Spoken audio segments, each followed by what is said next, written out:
Hey, it's EfreetEater. How's it going today? Let's talk about Samurai Jack Season 5, Episode 10. This is the last episode of the whole series. It's been quite a ride to get here. And was it worth it? I think it was okay. I think it could have went a little better. I think the depiction of there's some African characters in it, black characters, and they're like literally black with big, like white eyes. It looks a little like things that are not so kind from the late 1800s. Obviously, it was influenced by the show's art style, but I think they should have been a little more careful with that. And as I was saying earlier, I think that the end was a little... It could have been built up a little more. I think that they should have went with an hour-long episode, and I think they could have had the final battle and then the aftermath. Each is like half of it. Final battle was great, but the aftermath of the battle I think was a little too fast. It was good, but it was a little too fast, and let me tell you why.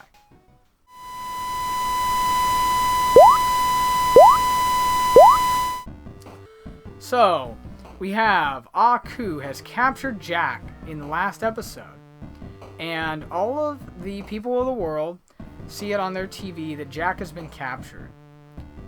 We've never really seen a lot of TVs or anything in Samurai Jack before that I remember, but there's some kind of broadcast, and Aku announces that he has captured Jack. He's finally captured him, and he plays the opening to the first 4 seasons of Samurai Jack with "I transported the fool to the future where my evil is law." That entire thing. Before the final blow was struck. That's what he says.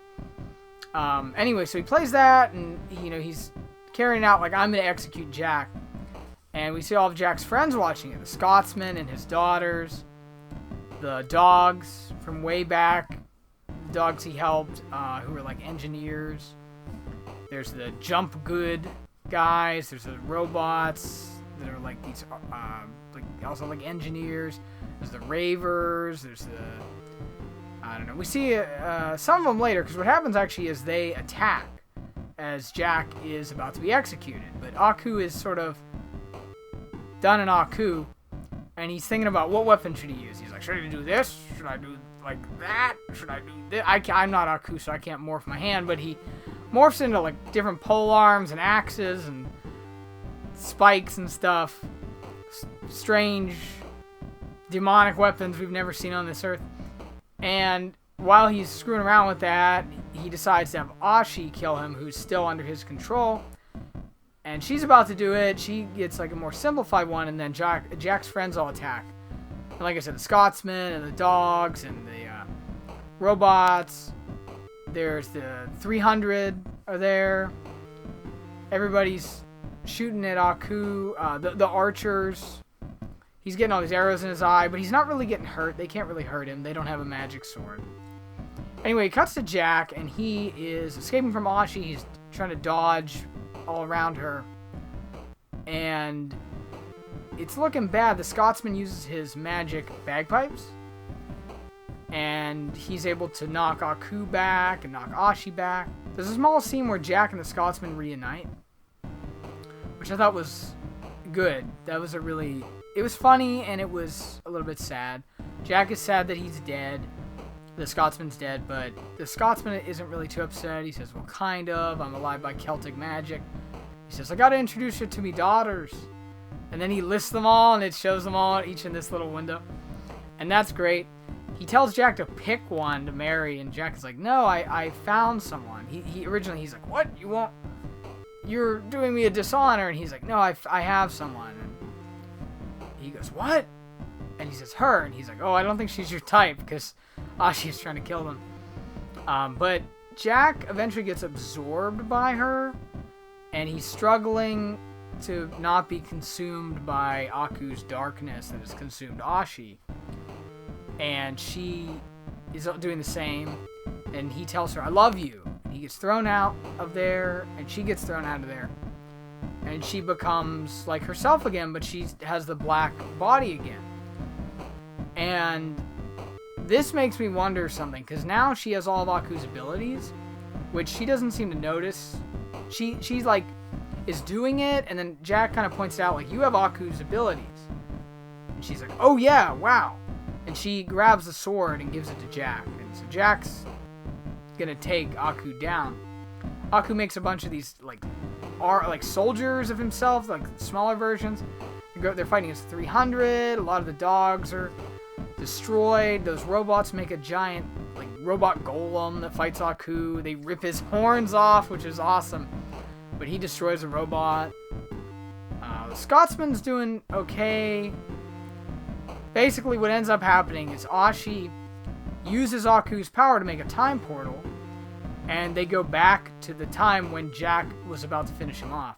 And we see the Jack in the past about to kill Aku. Aku sends him away, and then Aku kind of takes a breather. He's like, all right, I got rid of that guy. And then Jack comes in. He's like, what? You're back already? And Jack has no mercy for Aku, and he cuts him down in seconds. And it's really satisfying, because you know that's what has to happen. Aku is a bastard. Aku is evil incarnate. Jack destroys him. He plunges his sword into him. His essence kind of fills the whole castle, and they run away, and it collapses. Now we get to the part where I think it was a little bit less developed than it should have been. So Jack and Ashi return to the palace where Jack's father lives, father and mother. And before that we see a lot of, like, the people of the world just going along their daily business. And this is where there's that depiction of the black characters that I think was a little less careful than it should have been. Anyway, you know, we see a bunch of different characters, and Jack and Ashi are about to be wed, and they go through all these rituals, and, you know, his parents are glad to see him. And earlier, Ashi had said, I felt him leave me, about Aku. So I'm wondering, like, you know, what's going to happen to her? Because I thought, like, oh, she's going to disappear. So they're about to get married, and that's exactly what happens. They're walking down the aisle, and she feels really weak. And she says, without him, I couldn't have existed, and she vanishes. And that was a rough ending, but I knew that was going to happen at the same time. And it fits with Jack's character. I mean, he's the eternal paladin. He kind of regained that. It was about him regaining his goodness, basically, this season. So, you know, he took one for the team, so to speak. He lost his love, and she knew that what she was getting into, I think, too. She did it for him, and they saved the world. At the end, he rides out into this grove under the cover of night. There's mist shrouding the trees. And he's sad, but he's very stoic, and he sits down. And a ladybug lands on his finger and looks at him and blinks. He looks at it, and there's a little bit of a connection, and it flies away. He stares off into the distance, and that's the end. So I'd like to think that that was Ashi reborn. Or perhaps he just realized that life goes on, that he had done a good deed and saved the world, that ladybug, even as small as it is, could not have existed without him. Maybe he sees Ashi in the world as it is. And he's sitting under the tree that he showed her back in the future when he said, this is what was lost, this is the last tree of the forest. So, it was a good ending. The only thing is I wish there had been a little more development in the end with the marriage ceremony and seeing Jack's parents again. I wish there had been more there. I know there's only so much you can do in half an hour. Really, I think it was okay, though. Thinking about it, I think it was good. I just think it would have had more drama had we seen more of that world, and then to see Ashi leave it, but maybe it was better than it was quick. It was a good ending. I'm going to retract a little bit what I said earlier. It was a good ending. And that's it. What did you think of the end of Samurai Jack?